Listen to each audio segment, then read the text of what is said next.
अस्सलामुअलैकुम दोस्तों, तुसीं देखते पे YouTube channel Talha Sajid vlogger. अज दी वीडियो के अंदर तुहानूं गंदम कड्ढण वाली मशीन के बारे मालूमात देंगे। ठीक है जी, अज असीं मिले हैं जी बाबा लियाकत साहब नाल। अस्सलामुअलैकुम जी बाबा जी, ये थ्रैशरां के बारे सानूं मालूमात दो कि तुसीं की कर रहे हो, इहदी वैल्डिंग ते कटर ला रहे नवे जी। ठीक है जी, कटरां दा की मकसद आ नवें लाउण दा? जिन्ने नवे कणक जिथे 20 मन कढ़दी उत्थे 50 मन कढ़ेगी।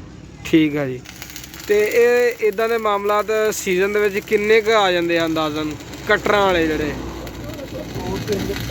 ਹੁਣ ਤਾਂ ਡਰਦੇ ਪੈਸੇ ਤੋਂ ਕੰਮ ਹੀ ਨਹੀਂ ਕਰਾਉਂਦੇ, ਨਹੀਂ ਤਾਂ ਅੱਗੇ ਤਾਂ ਹਰ ਬੰਦੇ ਦਾ ਹਿੱਕੀ ਝਾੜ ਜਾ ਲਾ ਦੇ ਸਾਰਾ ਕੁਝ।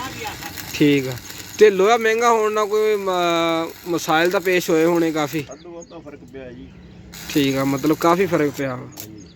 तो एक दिन के अंदर किन्नी क रिपेयरिंग हो जाती है थ्रैशरां दी? ਇਹ ਇੱਕ ਦੇ ਕਟਰ ਨਹੀਂ ਲੱਗਦੇ ਇੱਕ ਦਿਨ 'ਚ। एक दिन च एक दे कटर नहीं लगते? बाबा जी, कोई जिमीदार बंदे होंदे हो जिन्हां को पैसे नहीं होंदे काम कराउण आ जांदे आ, क्योंकि उन्हां दा हजे गंदम कड्ढी नहीं हुंदी, तो उन्हां दा की हिसाब किताब तुहाडा? ਜੋ ਕਣਕ ਨੂੰ ਕੱਢ ਕੇ ਦੇਣਗੇ ਸਾਨੂੰ। ठीक है जी, मतलब तुहाडे नाल ओह तावन पूरा करदे, तुसीं भी उन्हां नाल तावन करदे हो। ठीक हो गया।